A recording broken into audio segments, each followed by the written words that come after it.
Welcome everybody to another and the first episode of my podcast in 2022, and I am delighted to have the wonderful and amazing Samantha Kelly on today with me, aka the tweeting goddess. She has the bona fide blue tick. She is also the Chief Community Officer at WeDo, the connector of dots, nice people collector, and director of the Women's Inspire network. If you're new to my podcast, it's a bit rough and ready. We kind of go where the flow goes. But Samantha, really great to have you on as my first guest of 2022. I always start this way, sort of who, what, why, when, and I guess where maybe, and then let's see where this takes us. Oh, well, thanks very much for having me. I'm delighted to be here. I love all your videos. I love all your tips. So isn't it lovely though that we can build a relationship online, and then next thing I'm on your podcast. That's how it works, isn't it? Yeah, it is. Exactly. Thank you.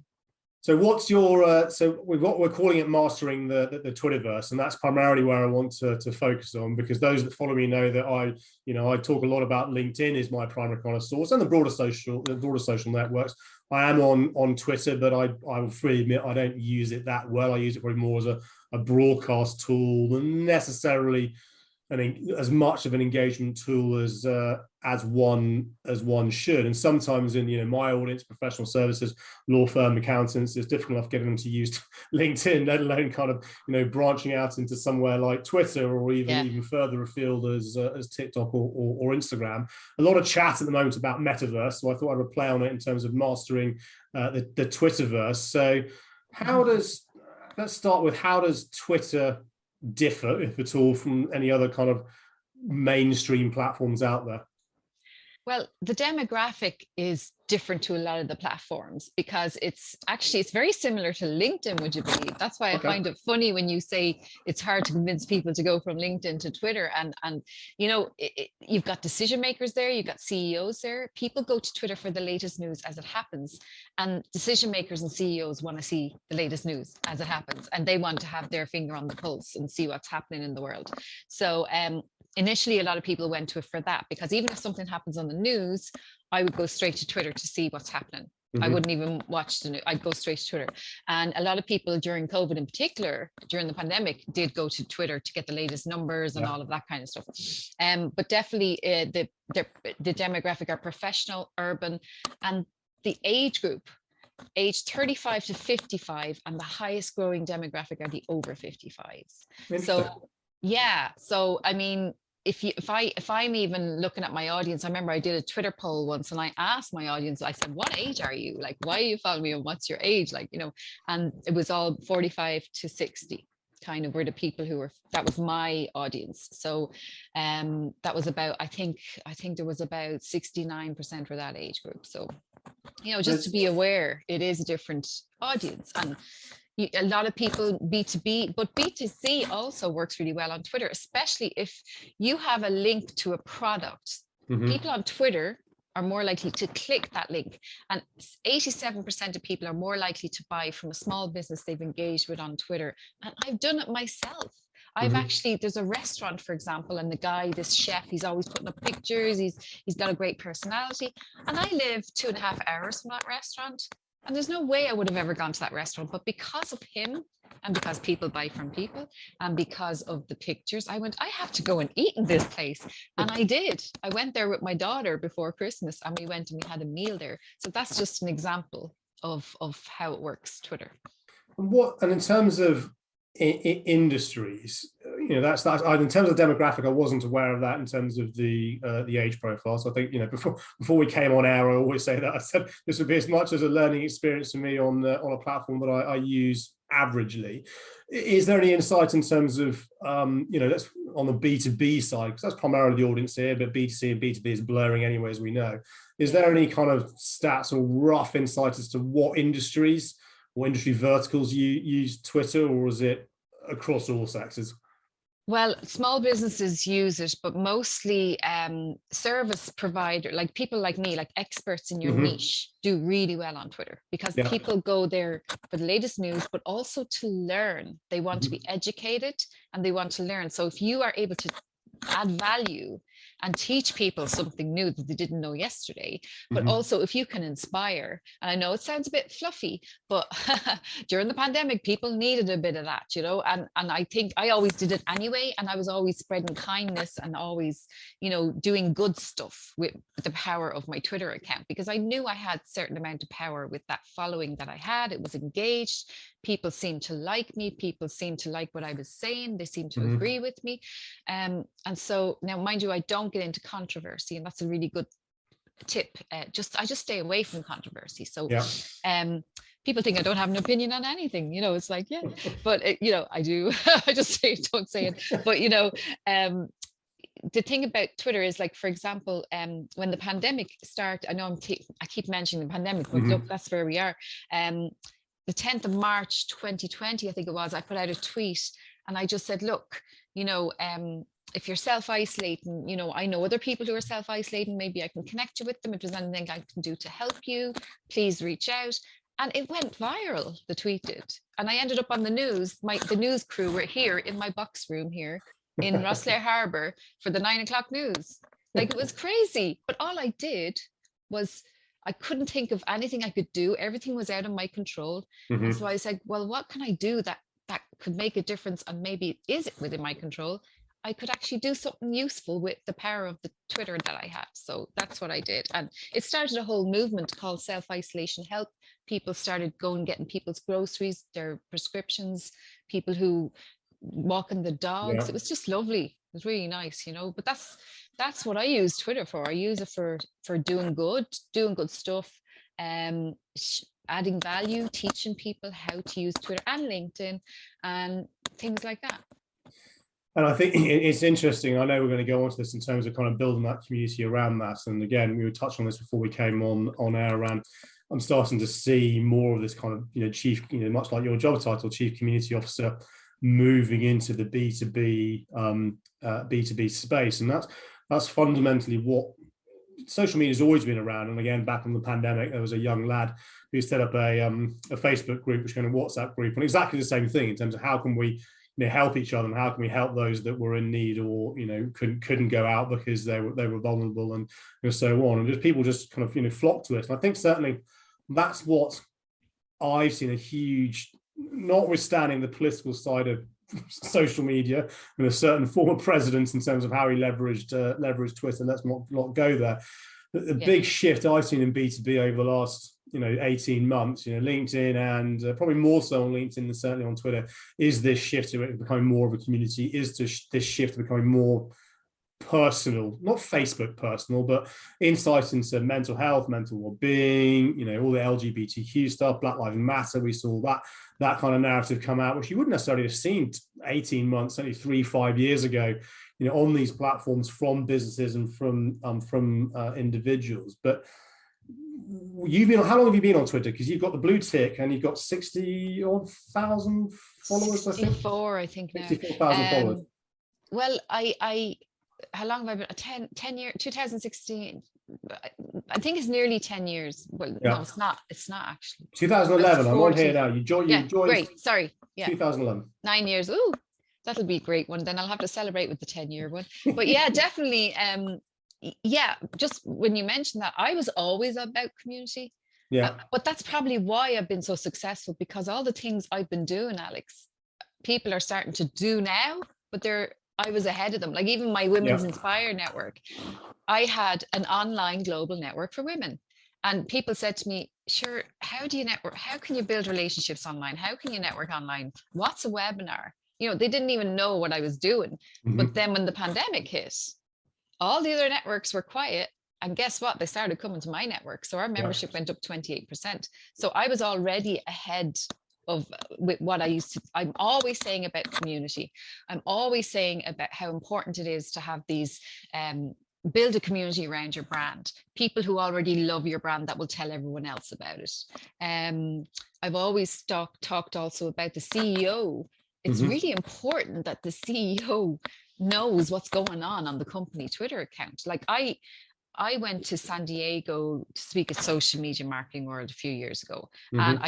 and I documented the trip from when I went to the bus stop, or from when I got up actually, to the bus stop, and I was sitting waiting on the bus, and I was talking about the bus, and I mentioned the bus brand and mentioned the journey and da da da, and then when I came home, I was like, take me home now to the bus and all this, and no engagement, didn't even get a like, I think at the time. Yeah.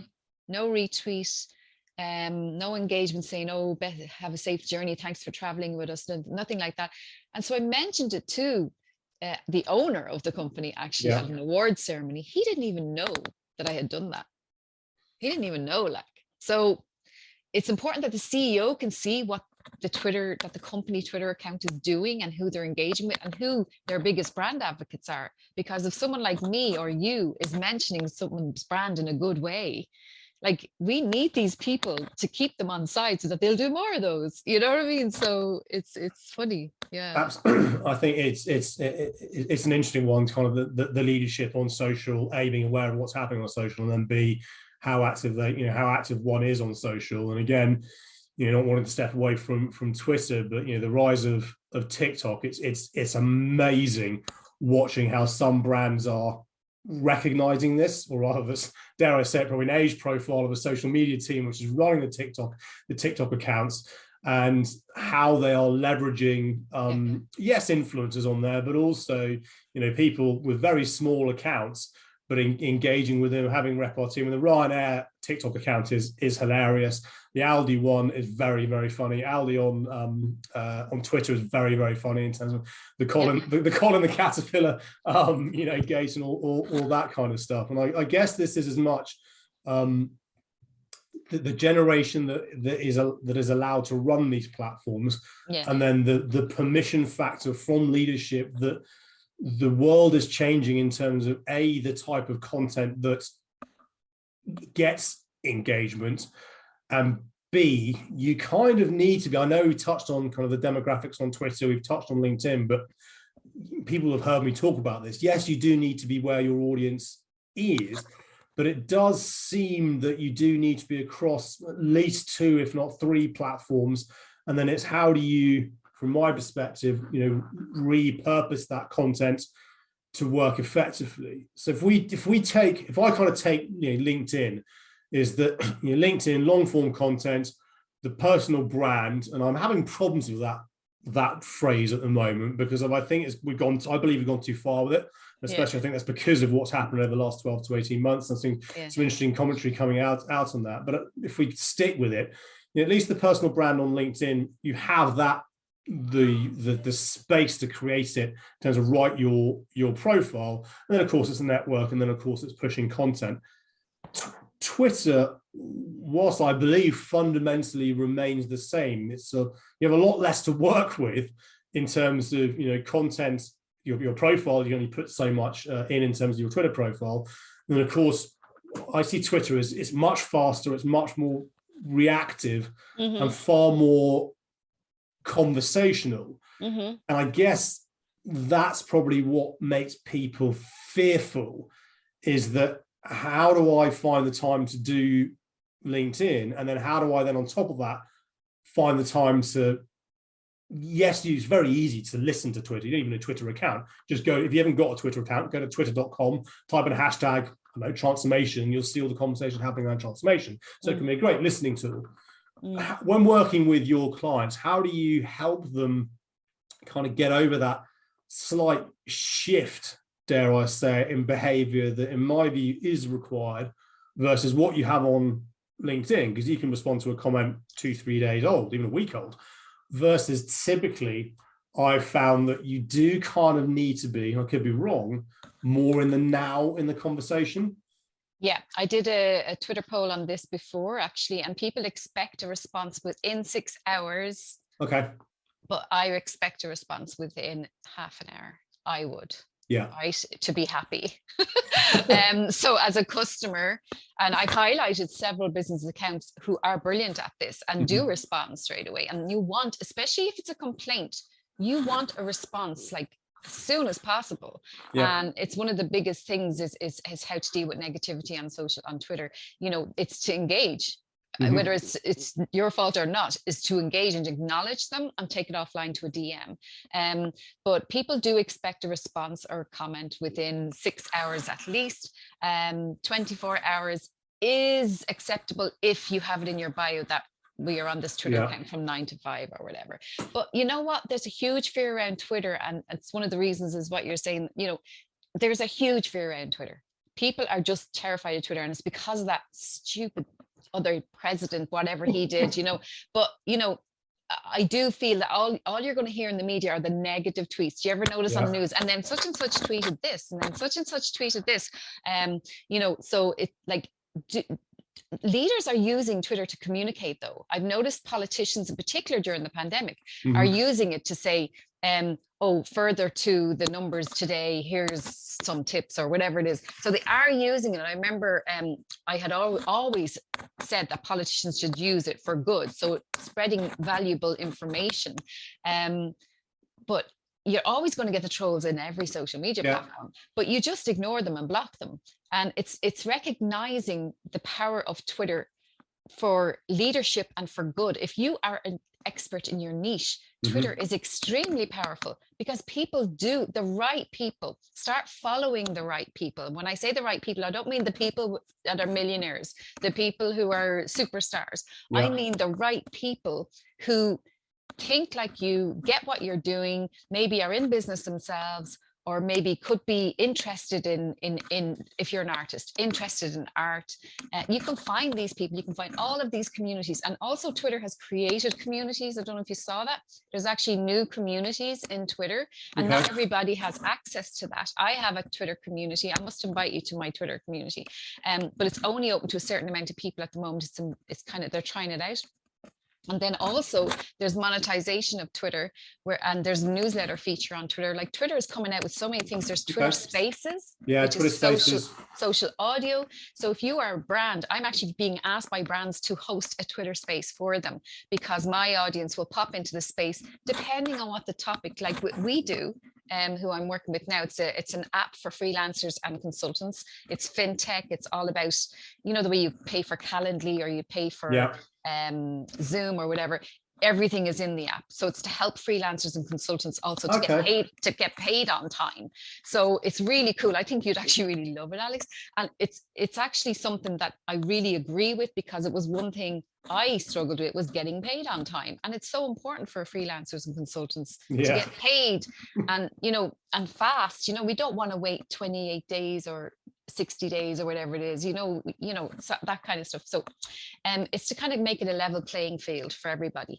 But I've been building a community around We Do the brand by saying, okay, what do freelancers and consultants need? We want to learn how to do a new business plan, a strategy for 2022. We want to learn how to use social media platforms. What's the best email marketing software? All of these things, how to be successful, how to get more clients, all of these, how to sell.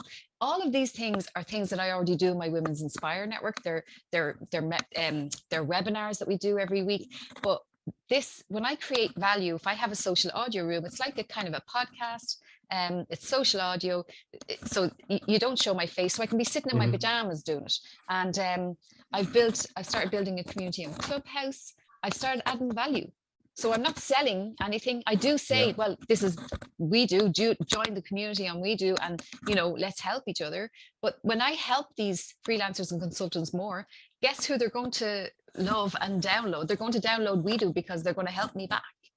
So when you add value and you look after that community, and I engage with them during the week as well. It's not just that one every Monday night on Clubhouse. Actually, it's on tonight, 8 p.m. on Twitter Spaces. Sorry, I know this is recorded, but it's every Thursday on Twitter Spaces.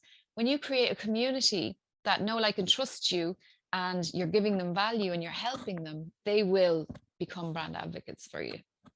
Absolutely. And so the communities on Twitter, I wasn't aware of that, and I'd be delighted to be invited in. Are they audio rooms, these communities, or are they private communities where you can tweet each other?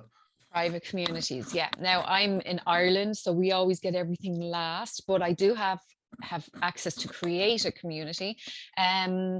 Especially the way, like, I have a Facebook group for my Women's Inspire Network, and I think I'll be moving it to there, the Women's Inspire Network community, because you're only going to see the tweets of that community, and you're only going to be able to. So it's kind of like a Twitter list, in a community. So I could give you a sneak peek later.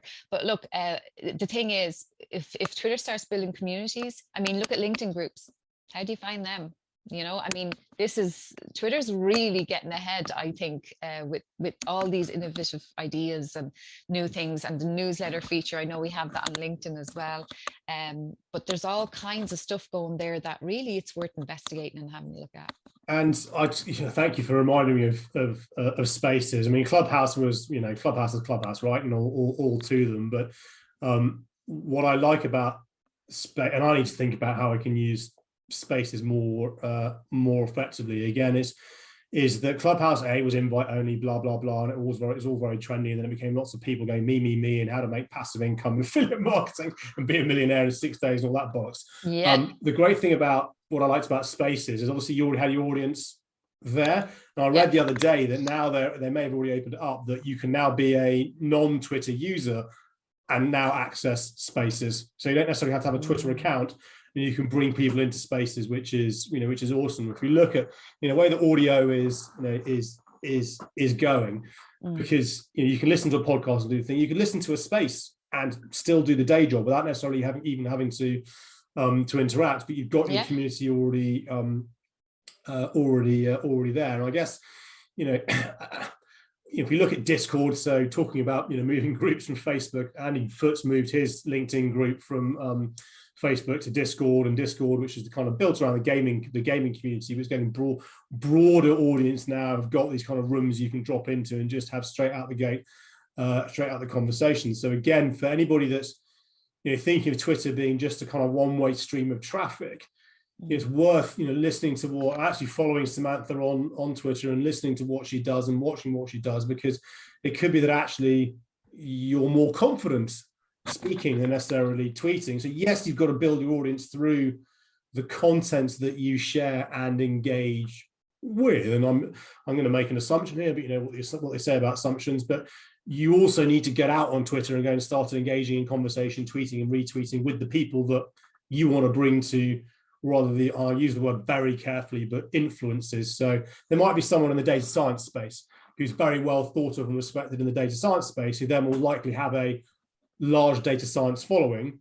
So in order to get them to become aware of you, you need to go and interact with that person's content to become visible. And then they see you, go, oh, you're an interesting person. I will start to potentially... Well, a great thing to do there is use a Twitter list. So what I do is, if I find someone I'm really interested in, I add them to a Twitter list. I have a Twitter list called Cool People. And who doesn't want to be on Tweeting Goddess's Cool People Twitter list? So when I add someone to the Twitter list, they go, oh, I'm on the Cool People list. Who's she? And then they go and have a nosy, and then they follow me back. Like, because, and I use different words. So like inspiring women, or, different kind of things. And a Twitter list is a great way to get someone's attention, because they'll go, who's just added me on the cool people list? Oh, I like that. I'm cool, So just little things like that, little tricks. But it's all about people. Everything, it's all about people at the end of the day, and how you make them feel. And even with Twitter Spaces and social audio, like if someone comes into the room, I with the Twitter Spaces, I can send them an emoji, I can send them a little wave to acknowledge that I've seen them. And then when I can speak, I can say, oh, hi, I'd like to welcome Alex, who's just popped into the room. If anyone doesn't know Alex, give him a follow. He's a Twitter, he's a this, he's a LinkedIn expert. I can actually say a bit about them, and that makes them feel good, because they've just got a shout out from just going into the room. All about hitting the old dopamine in our cerebral cortex, cortex, right? Yeah. So we all have day jobs, and I've touched on the fact that LinkedIn is less. You don't have to be as responsive, and absolutely, I guess the response time from within half an hour or an hour, that's more of a B2C kind of corporate account. If we're kind of in a B2B narrative conversation, so let's say I'm a chief exec, or I'm a subject matter expert in, I'm going to stay with data science for the would you expect a response rate that that quickly, or is it a slightly different approach when it's that kind of one to one? I'm putting stuff out there. Are you talking about LinkedIn or Twitter? Twitter, sorry. Oh, Twitter. Well, I expect. Do you mean by just a tweet? Yeah, so let's say, because I absolutely agree with you. If I tweet Sky saying something's broken, I'd expect Sky to respond pretty quickly.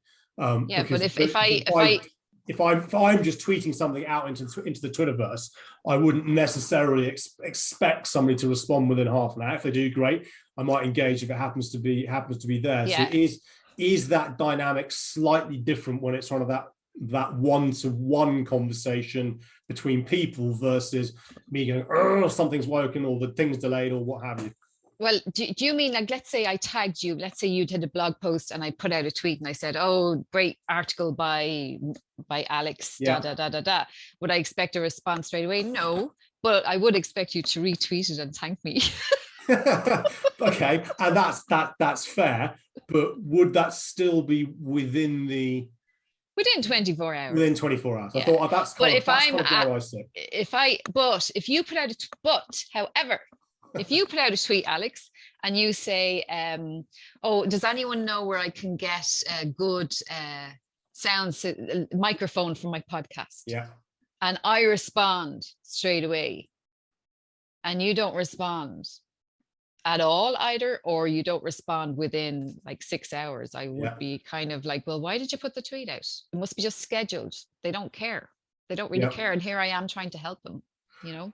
So, and that again is kind of my.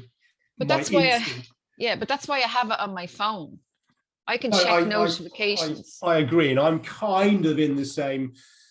And I guess that's the fear factor that people have, is in terms of you do have to be more responsive in quasi real time versus necessarily other. So Instagram is probably similar versus other platforms. And that's not to say that you shouldn't you shouldn't do it. And I think absolutely a good starting point from my perspective is just to get on there and listen, watch, and kind of see what's happening. But you've segued me very nicely into automation and scheduling of tweets. who knew? Because I was going to go there. What's your take on using a scheduling tool without getting too one way or the other? Look, I think there are lots of really good scheduling tools out there. I think it is great for generic type stuff, like, you know, join the Women's Inspire Network now. I could put one of those out every day, for example, at different times. But me, I don't. If you see tweeting got us tweeting, it means I'm there. I never schedule my tweets. The very, very odd time, if I had a conference coming up or something, I have a workshop coming up, I would actually schedule a few of those, maybe for a Saturday morning at 7 a.m., which is a busy time for sales, by the way, for tickets, and a Sunday morning at 7 a.m. Right, and you raised an interesting thing about conferences. One thing that I've noticed is that when are we going to stop saying pre-pandemic, post-pandemic? Never. It's going to be BC and PC, not before Christ, though, before BP, rather, not British Petroleum. Is that conferences, you could find a conference, physical conferences, find a hashtag, not be at the conference, follow that hashtag, because loads of people are tweeting about the content that's happening about that conference. What seems to have happened is that seems to have stopped. So I was on I'm not going to say the brand, I was on one of the big research analysts webinar yesterday about the future CMO stuff. So future CMOs, you'd think that these people would be social savvy, with some really interesting content. I was the only one on Twitter that was tweeting, taking, snipping the screenshots, putting it out there, because actually it's a lot damn sight easier when you're at home, because you've got big were you in screens. But were you at that one in real life before? Was it any good at the time? Was it the same? Were the tweets good? That I was tweeting? Yeah, but like the last time you were there, when it was in real life, were there people tweeting? Or was it just that conference doesn't know? I get what you're saying. So if the legal world, for example, pre-COVID, the legal world's not brilliant on Twitter in the marketing space generally, but you would, if there's a legal event happening, you'd typically see some noise around it when people are there. Typically stuff will be happening. Over the last 18 months, 2 years, it's been crickets. Well, do you know what? I actually did a conference for the Women's Inspire Network, and our hashtag reached 7 million timelines. So it depends on the organizer. Mm-hmm. It depends on the conference itself. Are they being encouraged to use the hashtag? Yeah. Like, they have to have that kind of mentality and that kind of message going out all the time during the conference. Maybe create a competition for the tweet of the day. I mean, I did a selfie competition, so I got people to take pictures of themselves at the laptop with their cup of tea. We gave away a prize, so it depends. There's so many missed opportunities, so many missed opportunities from people not using a hashtag for their events, their webinars, their conferences. It drives me crazy, actually, because it's such a huge opportunity, because I got lots of new members that weren't at the conference. It was an online conference. Yeah.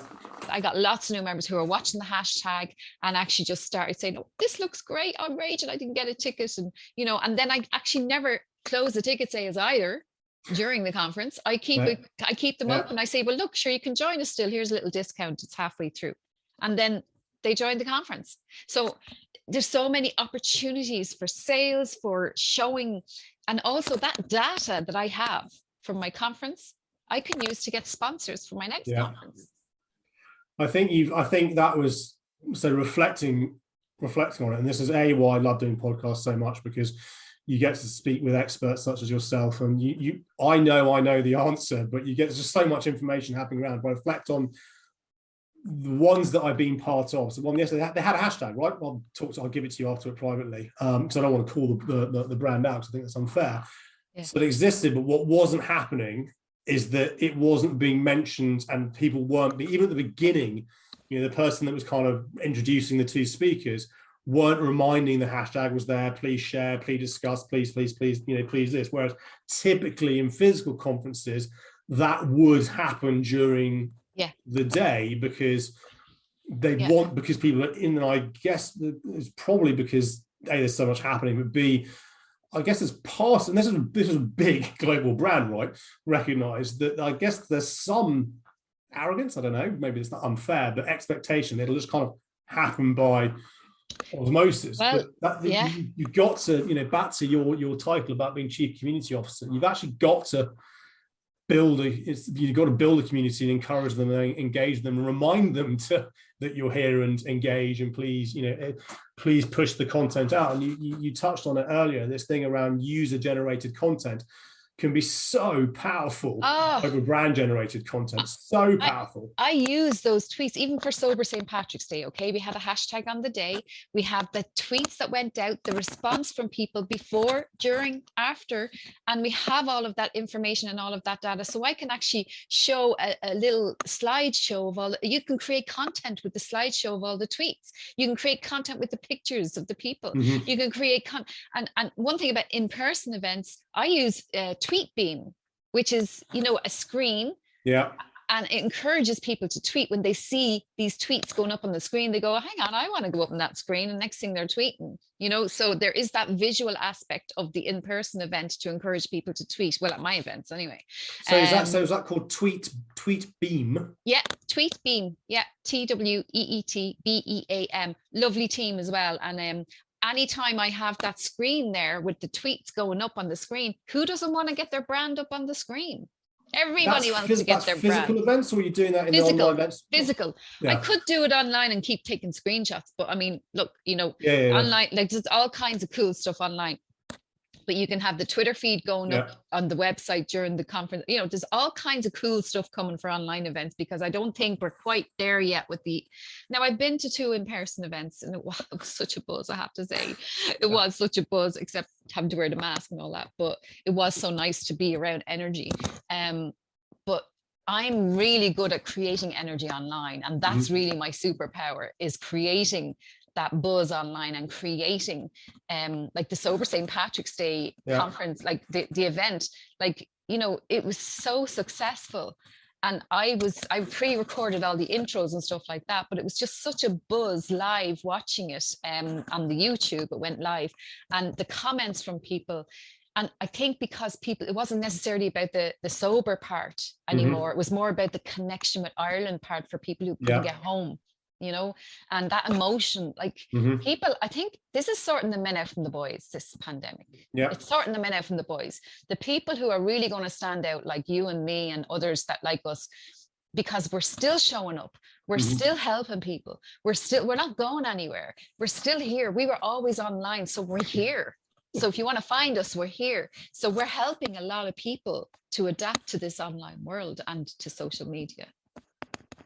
Absolutely, and I think what a way to close off what's been an insightful part. I'd forgotten about the audio side. I hadn't forgotten about it because I see it in terms of what's happening on Twitter, but I need to get my arse into gear and start thinking about how I can use that more effectively. Communities, I wasn't aware of that, so I'm going to start to investigate that. But Samantha, thank you so much for coming on. Thank you for being my first guest of 2022. You're welcome. I need to check whether I'm on your cool list or not. Feels like the cool wall from Top Gear that was, but this is always a stupid question I ask when you've got social media experts on the podcast. But where can people find you? Tweeting Goddess everywhere, really. And that's another little tip for everybody. You know, be consistent, you know, and have your brand and your photo, the same photo everywhere. And it's such a simple thing, isn't it? Yeah. And even just a photo, it's such a simple thing, like, you know, like, look, but that's why, like, Tweeting Goddess, look, like I'm with We Do now, but I do still do my one-to-ones and stuff, but We Do in particular, definitely check We Do out, because I do feel it's going to help us, it's going to help people like us, and it's going to help us get paid on time, and it's really going to change the way freelancers are perceived. I don't think they're given the kudos they deserve.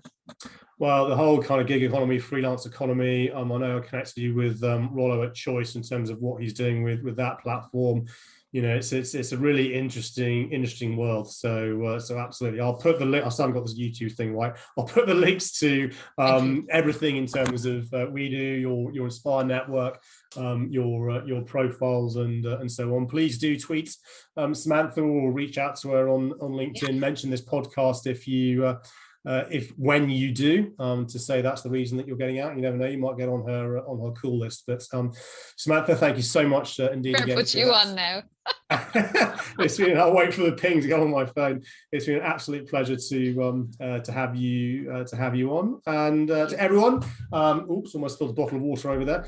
Thank you so much for tuning in, and you know what to do: like, share, comment, push that into your networks. If you want to be on this podcast, reach out to me. If you want to recommend people to be on this podcast, reach out to me. If there are any topics you'd like me to cover off in 2022, reach out to me and let me know. Otherwise, have a good one, and I will see you on the flip side.